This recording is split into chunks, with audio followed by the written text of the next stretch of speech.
Now, ladies and gentlemen, let's give a warm welcome to the next President of the United States, Governor Ronald Reagan.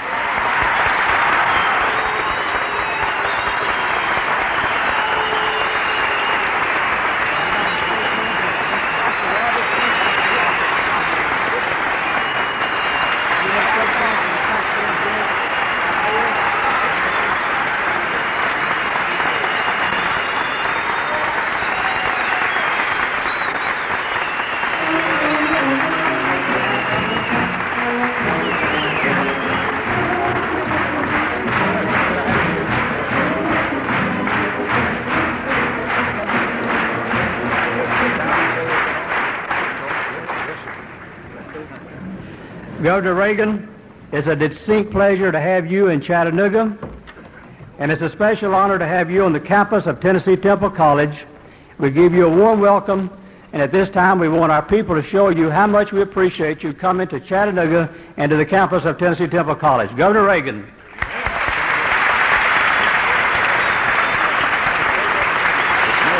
Thank you.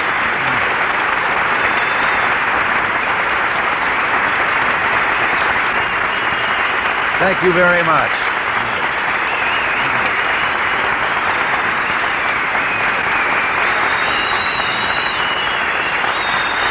Thank you very much.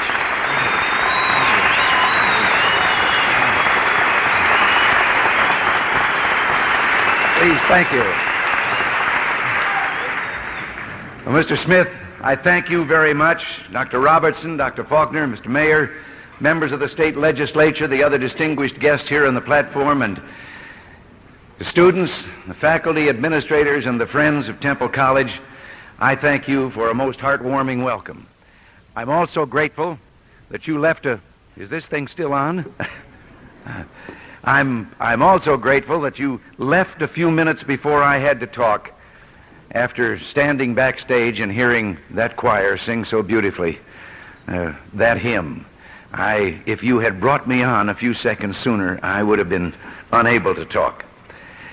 And a welcome like this, you know, I feel a little bit like the old farmer on his porch one night with his wife at the sunset. It was a beautiful sunset, a moving moment, the scent of honeysuckle blowing across the porch.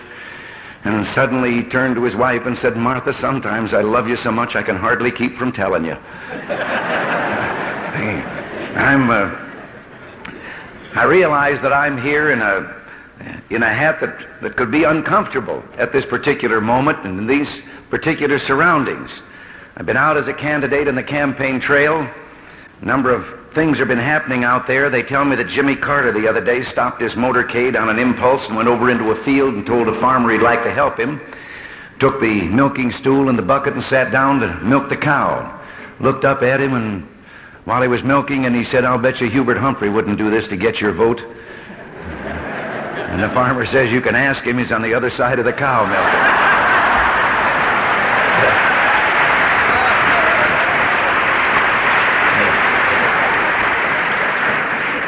But you know, when I read in the schedule that I was to be here and that this is commencement week, and I was to be a part of this, I certainly didn't believe that I could come here as a candidate and making a campaign speech.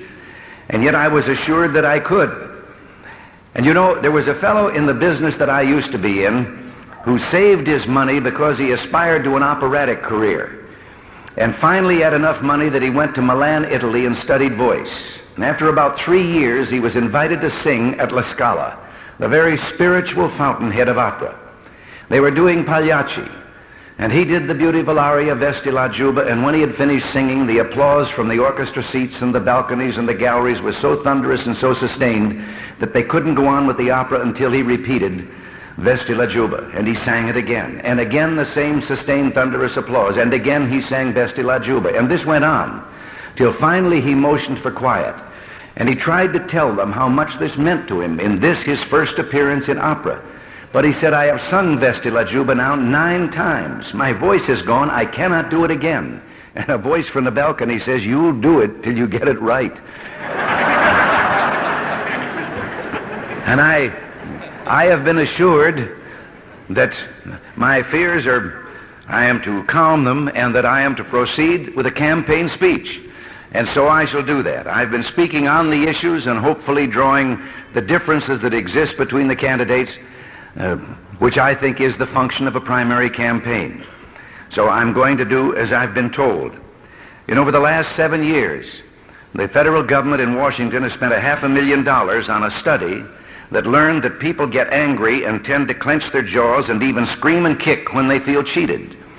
And for a great many years, I haven't known anything that has made people clench their jaws, want to kick and scream more than the government in Washington, D.C.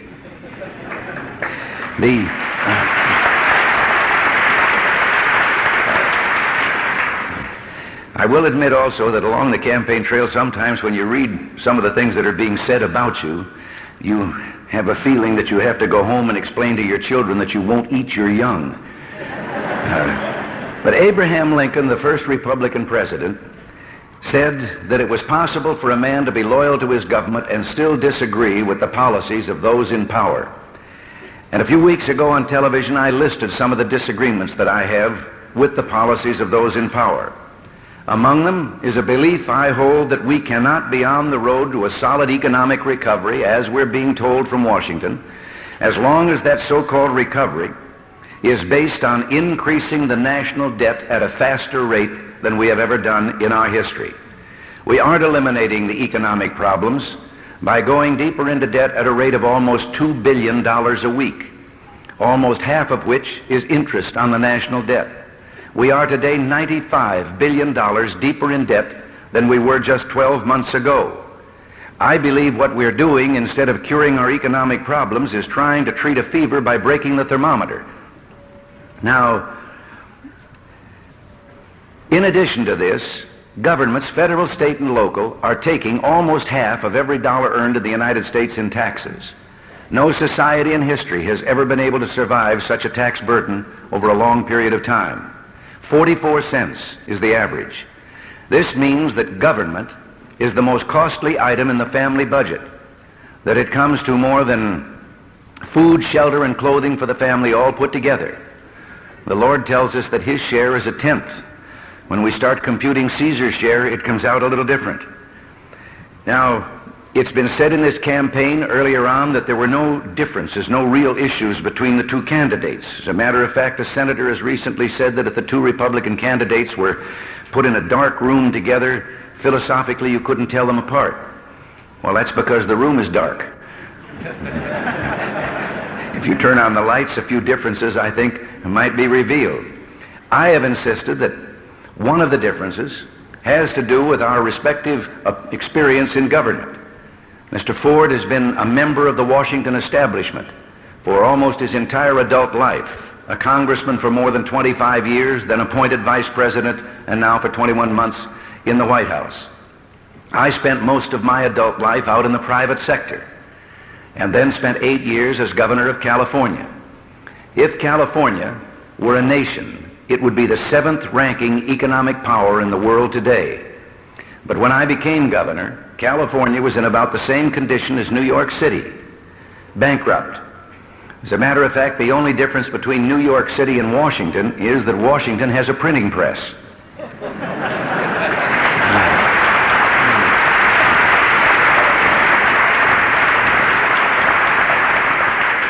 But being totally inexperienced in government, never having held public office, indeed never having thought I would or would ever seek such a thing, I knew only one answer to the problems confronting us. Here was California. I had become governor of a state that was spending $1.5 million a day more than it was taking in. Its teachers' retirement fund was an unfunded $4 billion liability hanging over the property owners of our state. Medicaid, my predecessor had spent the entire year's budget in the first 6 months of the fiscal year. There were other ills. I didn't know for a while whether I'd been elected governor or appointed receiver. But I turned to the people of California. The only faith I had, well, I can't say that. I have a faith. The faith politically that I had was in the people and the people's right to run government. I turned to the people for those who would serve in public office.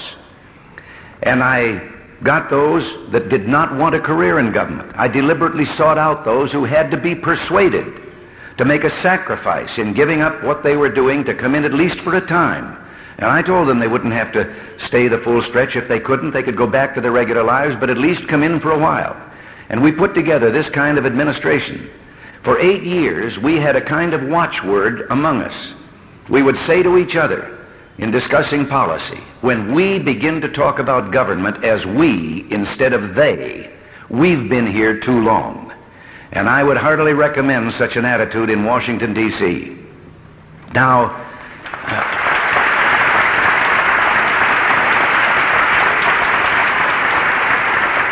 we went farther. We went back to the people of California after we'd put our administration together. We gathered in one room what had to be the leadership in our state in the matter of expertise and skill and knowledge, managerial ability. The top people, the busiest people, the most successful. And we told them we wanted them.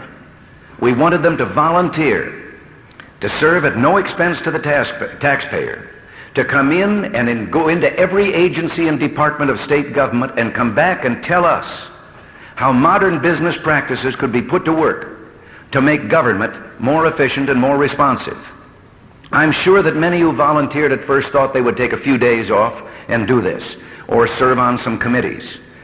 They ended up giving an average of 117 days apiece, full-time, away from their own occupations. They brought back to us a report with 1,800 specific recommendations. We implemented 1,600 of those. The result was that at the end of 8 years, we turned over to a new administration, no longer a bankrupt state, a state that was not only solvent, a balanced budget, the teachers' retirement fund on a sound actuarial basis, no longer a liability, but we handed them a $500 million surplus, and in the 8 years, we had returned to the people of California in tax rebates and tax cuts $5,761 million. And I have to tell you how that happened. A finance director, when we got out of the hole the first time, we had a surplus. And the finance director came to me and he said, we've got a surplus and I know the legislature is going to be thinking of ways to spend it. He said, how would you like to spend it? And I said, let's give it back. And he said, well, it's never been done. And I said, well, I never had an actor up here before either. So I just happen to believe that government has no right to a surplus. Government has a right to take only that money that is needed to run the affairs of government, and if there's any left over at the end of the year, give it back.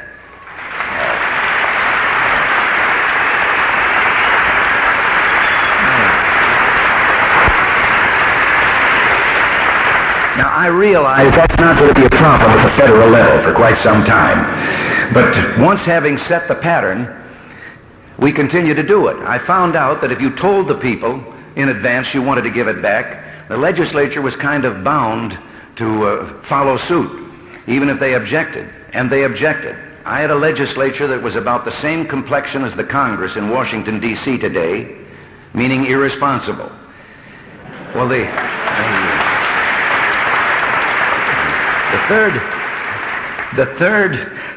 third surplus we gave back was $850 million. Now, when you tell a very liberal Democratic legislature that you want to give back $850 million, this is a little like getting between the hog and the bucket. You get jostled about a bit. But we gave it back. One senator indignantly told me that he considered giving that money back an unnecessary expenditure of public funds. Well, I happen to believe that what worked in California can work at the national level if the government in Washington will let the people try.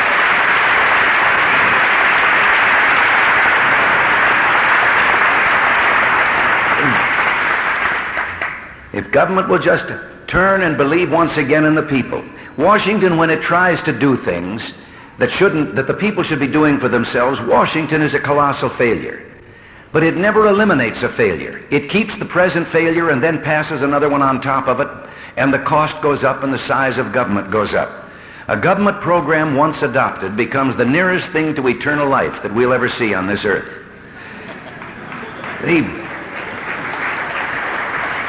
You know, Social Security. There's a man in New Jersey who's on disability payments.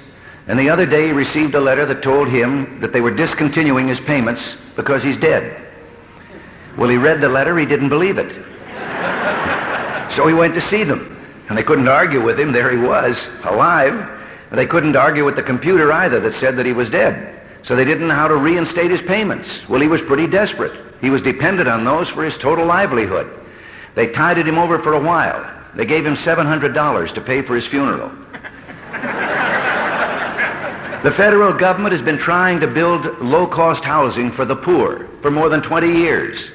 Now, this is a worthy object in itself, except that, number one, it costs the federal government about 20% more than it does the private sector to build a house. But number two, their score to date is they've destroyed 3.5 houses for every one they've built. In North Carolina, Gaston County, while we were campaigning there, we found out that last winter, the federal government gave Gaston County $21,000 to buy heating oil for homes where the people were too poor to keep their houses warm.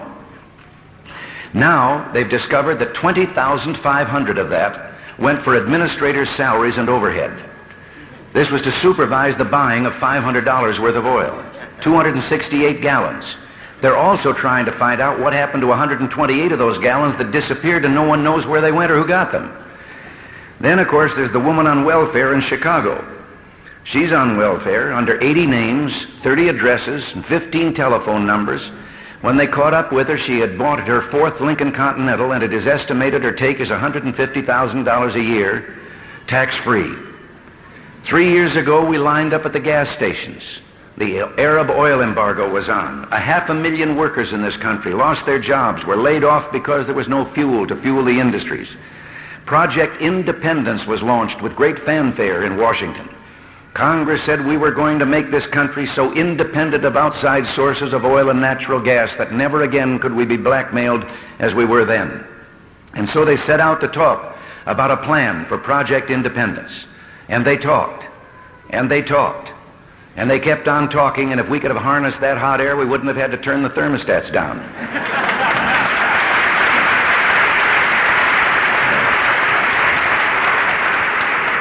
But finally they came up with a plan, and last December the President signed it into law, the energy bill.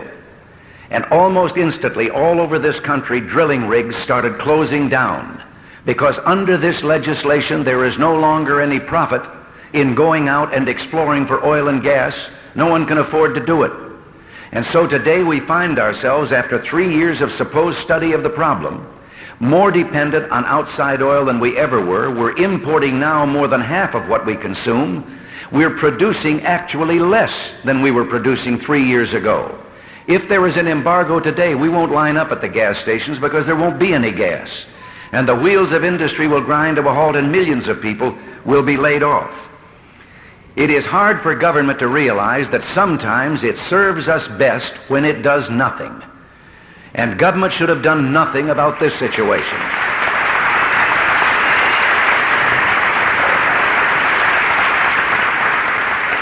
I believe the energy legislation should be repealed and the industry should be turned loose on the marketplace to find the energy sources we need.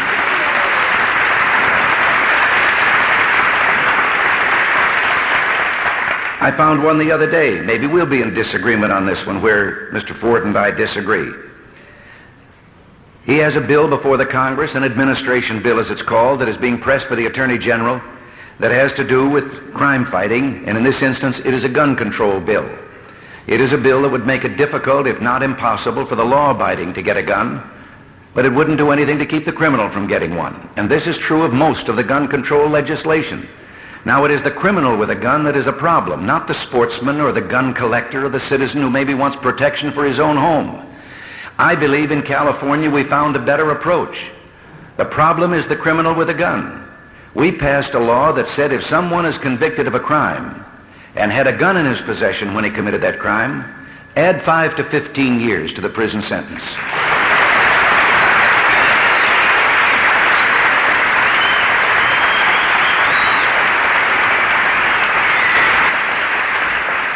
That has been followed by a second law, and the second law says no judge can find a gun-carrying criminal guilty and turn him back out on the street on probation. He has to serve a mandatory prison sentence.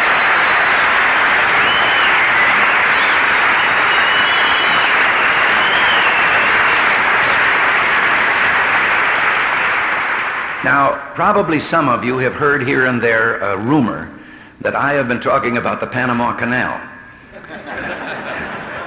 And I have been.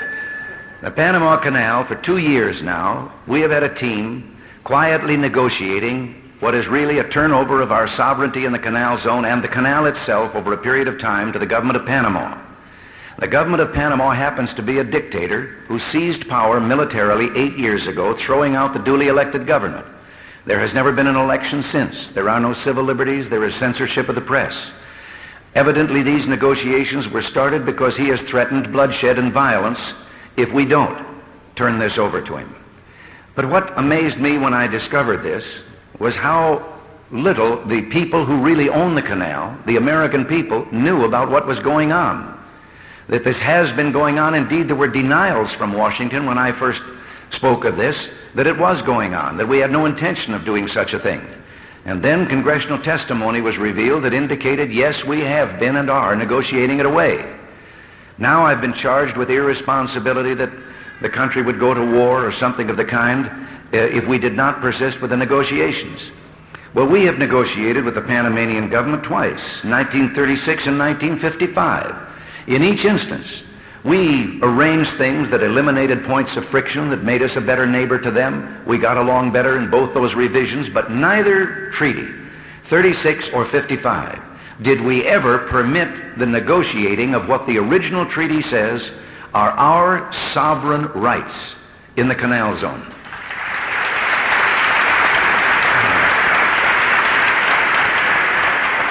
Our own Supreme Court has upheld this and has drawn a comparison that the canal zone's purchase and the purchase of Alaska are similar. Sovereign United States territory. In the world today, with the Soviet Union boasting the greatest naval force and an offensive naval force designed to cut the sea lanes and interrupt world traffic, I believe it is the height of folly for the United States to consider, particularly under a threat of turning this over. And therefore, I believe that we should continue negotiations if they deal with peripheral issues and things that we can do to help the Panamanians. But we must refuse to negotiate based on giving up our sovereignty and giving up the operation of the canal.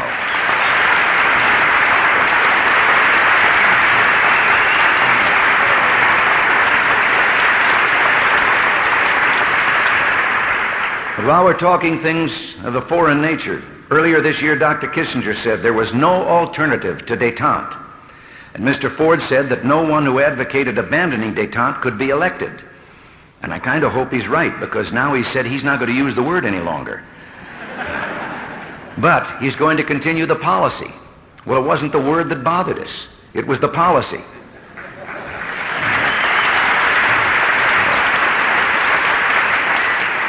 We're not negotiating in détente anymore from a position of strength. We're negotiating from a position of weakness.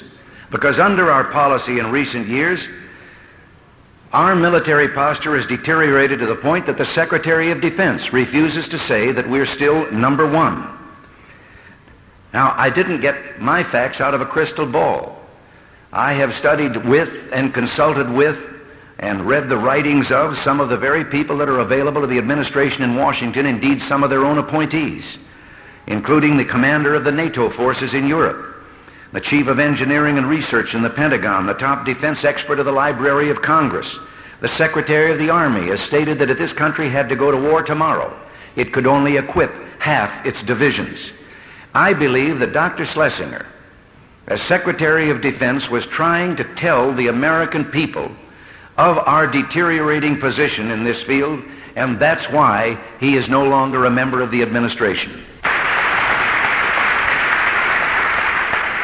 Now, I feel it does no good for the people of this country to be told repeatedly that, oh, we're the strongest nation on earth, and we go our way. And I understand very well that Mr. Ford has asked the Congress for more money than they've been willing to give him for defense. But I believe the question any longer is no longer one of just weaponry or an imbalance in weaponry. It is one of leadership. We know that the Congress has displayed its irresponsibility and its lack of statesmanship. Every bit of evidence we have, both in the strategic nuclear field and in conventional weapons, reveals that we are second in a world where it is dangerous, if not fatal, to be second best. There is a threat by a godless tyranny abroad in the world today, and we stand between the world and that threat. No one else can pick up and hoist the flag but us. I do not agree with Dr. Kissinger, who says that the reason we're negotiating in the way we are is because you and I, the people of America, lack the will and the stamina to do what is necessary to remain number one. That like old civilizations of the past, we've grown tired, and we're ready for the dustbin of history, perhaps. I don't believe that. I don't believe that you and I lack the will. I believe we lack the truth, the information that our government owes us as to what the situation really is.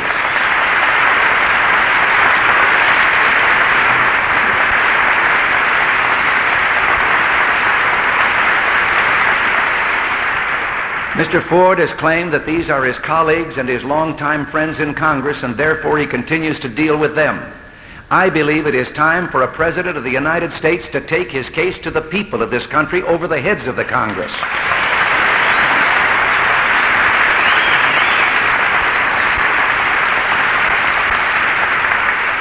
I told you that I was faced with that kind of a legislature, and that's where I learned this. I learned that when they tried to obstruct all the things we wanted to do, that if we told the people the truth and told the people what it was we were trying to accomplish, the people had a way, as I put it, not of making the legislature see the light. They made them feel the heat. Now, there is a kind of a closed shop in Washington, D.C. There is a Washington establishment, and it believes that it does have the answers to all of our problems. And I don't happen to share that faith. I don't believe Washington is the answer. I think Washington is the problem.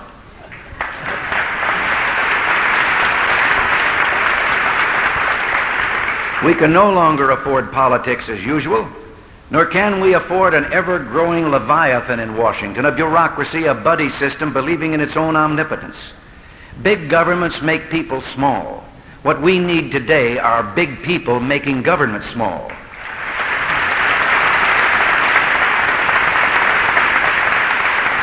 And maybe we need to be reminded just of how big we are. Oh, sure, we all know about our ancestors. We know about what they accomplished in this land. But let's take the living Americans today. We have paid a higher price, fought harder and more often for freedom. Just today's living Americans, done more to advance the dignity of man than any people who ever lived on this earth. And frankly, I'm resentful when an elite on the banks of the Potomac seems to think that you and I are incapable, number one, of hearing unpleasant truths, that we mustn't be given the truth unless it's pleasant. I'm increasingly impatient with a government that doesn't believe the housewife can go to the market and buy breakfast cereal without being cheated unless there is a government agency to help her. I don't like it that independent businessmen and women in this country, farmers in this country today, are required to send 10 billion pieces of paper to Washington every year reporting on virtually every facet of everything they do. One congressman has concluded that if the paper just that came into Washington in 1 year from the business community was piled up, it would be a stack 4,500 feet long, 100 feet wide, and 100 feet high. And I think it would make a beautiful bicentennial bonfire.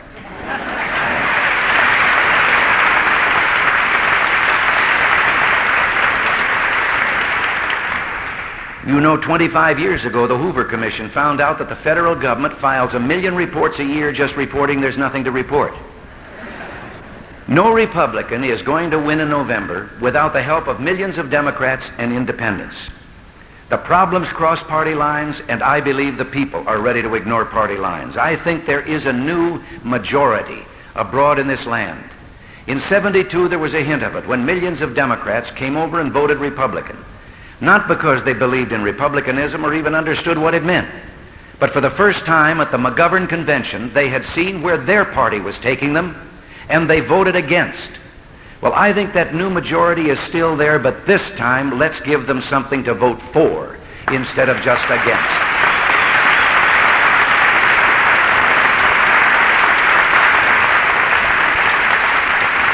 What it requires is a statement of principles by us, the things we believe in, and an end to this blurring and fuzzing the lines between the two parties in the hope that someone will get confused and think the two parties are so much alike that it won't make any difference. I was a Democrat most of my life. I became a Republican not because the parties were the same, but because there was a difference. Now what we have to do, I believe, is pledge, first of all, that we're going to reduce the size and power of the federal government by returning to the states and local communities a number of major programs that never should have been attempted by the federal government in the first place. They belong back here with the people.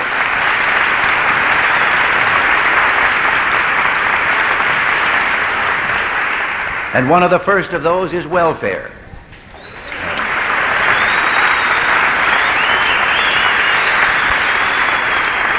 Here again, we differ. Mr. Ford has announced that he believes we must federalize welfare. He too says it's a failure, but he wants to turn it over to Washington. He wants to go back to the family assistance plan that was defeated about 3 years ago in the United States Senate, but which he voted for as a congressman. It is a guaranteed annual income, pay but no work, and it means that 12 million people would be added to the welfare rolls with the stroke of a pen, and the cost would go to $16 billion more than it presently is. Well, we had a welfare problem in California. We were increasing the caseload 40,000 people a month. We turned to the people again, and a citizens task force finally, after months of study, brought us a comprehensive plan for welfare reform. We instituted that plan. The result was that in less than 3 years, we reduced the welfare rolls by more than 300,000 people. We saved the taxpayers $2 billion, but we were able to increase the grants to those who truly needed and deserved our help by an average of 43%. We learned something else. Welfare is destroying human beings, not saving them.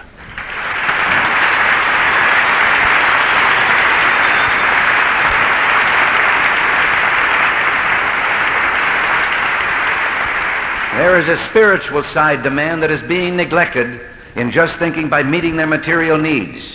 We believe that in welfare, any reform of welfare that takes place, the answer to saving human beings is to see that able-bodied welfare recipients work at useful community projects in return for their welfare grants.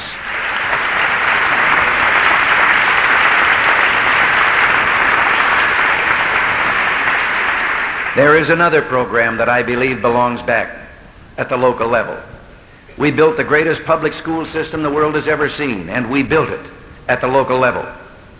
Now there's a thing called federal aid to education, and federal aid to education has become federal interference with education at every level.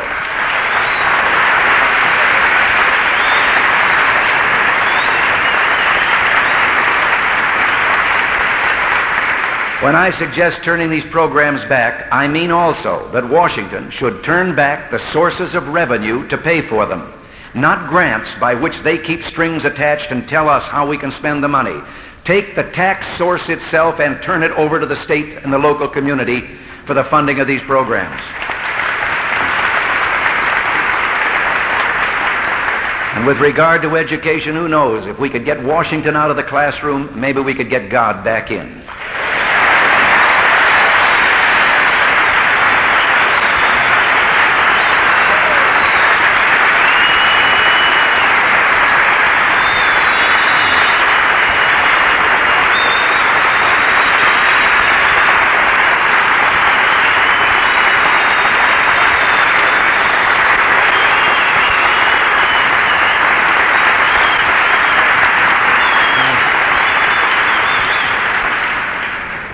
You confirm something that I have felt all across this land in this campaigning. There is a hunger in this country among our people for a spiritual revival.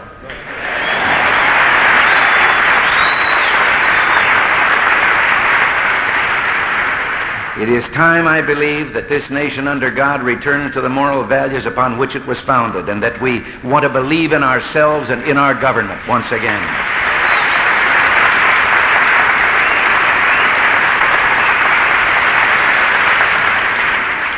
Now, I'm going to speak again about something I mentioned earlier, our foreign policy. I think this country must also tell the people that we will accept our destiny to be a leader in the free world. If we abdicate that responsibility, we abdicate our ability to keep the peace.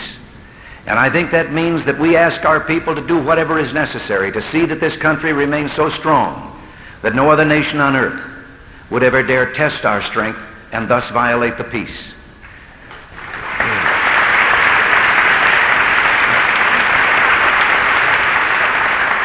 I know there are some that would that say that remarks of this kind, these are warlike and hostile, and this is trigger-happy and warmongering. It is not. Not for my generation. We've known 4 wars in our lifetime. And I don't think there's anyone in this land that doesn't hope and pray that never again will a generation of young men ever have to bleed their finest into battlefields wherever they may be in the world. We want peace, but we've also learned in our lifetime that you can't guarantee that you will always have peace, but we also have learned that you don't have peace through weakness, you have peace only through strength.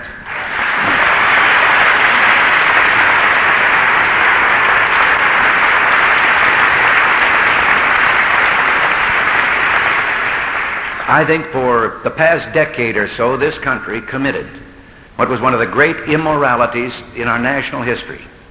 And let our standards also declare to the people of this country we will never repeat that immorality.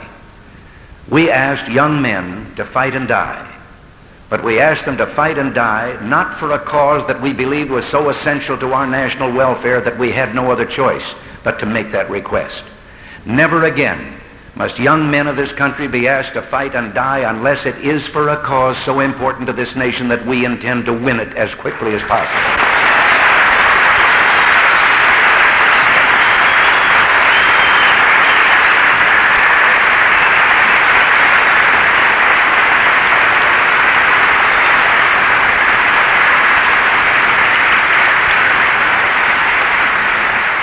There are other things we can say in our standards. Fiscal sanity, balance the budget, end the inflation which is bringing on the economic problems that face us today. All of these things should be done. I would like to go to Washington. I come here seeking your support and help. I'd like to go there not because I believe I can do great things, but because I believe you can. That the people of this country can do great things, can control their destiny, and can ensure that this nation keeps its faith with the God that placed this land here for people to discover it, and that we will indeed be the last best hope of man on earth. Thank you very much.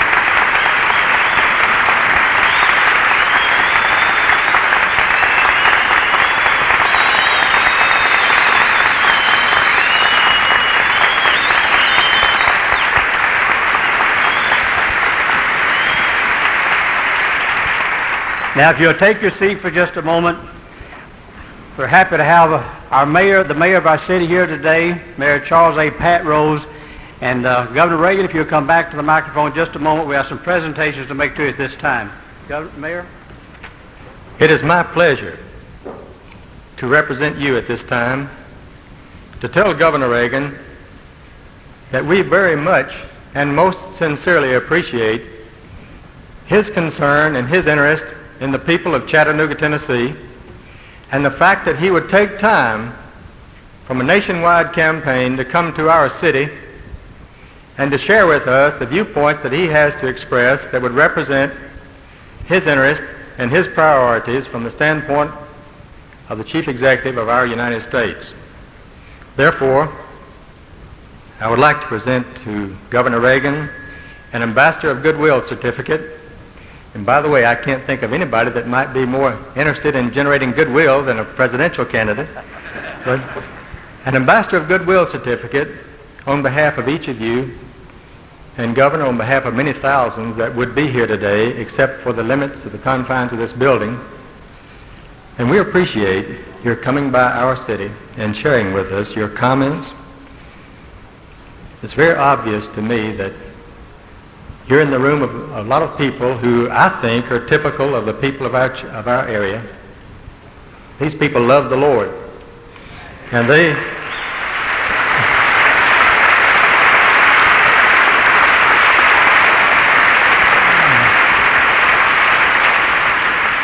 I would simply submit and suggest to you, sir, that I know of no firmer foundation for anyone who aspires to any public service than to have God as his foundation. So may I present to you this Ambassador of Goodwill certificate, a set of cufflinks which have the seal of the city of Chattanooga embossed on them, and I hope that you will remember your visit to us with fond memories and pleasant memories. Thank you, sir.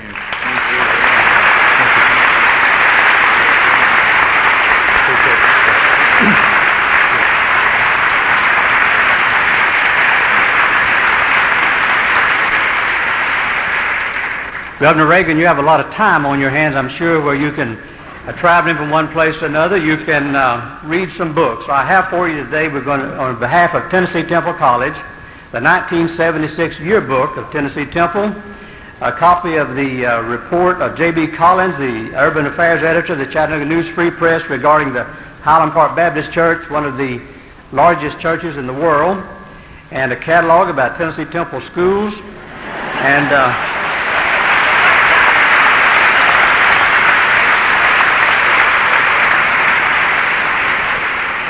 finally, best of all, let me say that I read in the May 1968 issue of the Christian Life report about your faith in God and your knowledge of the Lord Jesus Christ as your Savior. And here at Tennessee Temple Schools, we believe the Word of God and we teach it. And it's our pleasure to present to you today an autographed copy of the New Testament of the Psalms. And we trust that you'll find comfort and peace as you read this Word of God and put yourself in His will, as you've already stated previously that you have done. It's a distinct pleasure to have you and an honor to have you on this platform. These are yours too.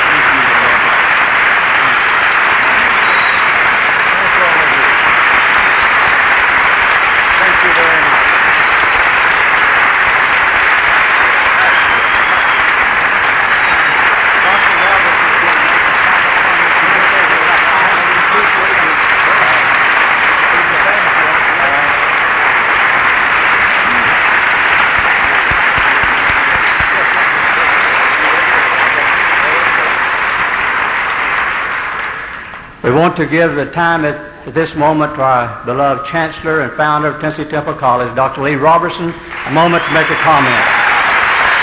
Thank you.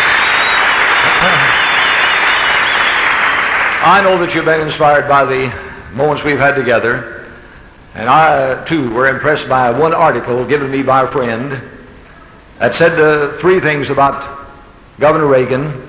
First, his faith in God, in Jesus Christ, the Son of God. Secondly, his faith in prayer. And thirdly, his loyalty to his local church. And here with us, that speaks loudly. That's how we believe. We thank God for this hour and for these moments we've had together. God bless you.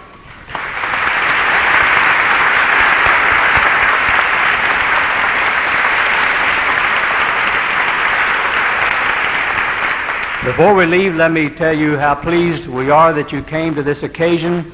The Secret Service men have requested that you leave only by the front door, not by the side doors.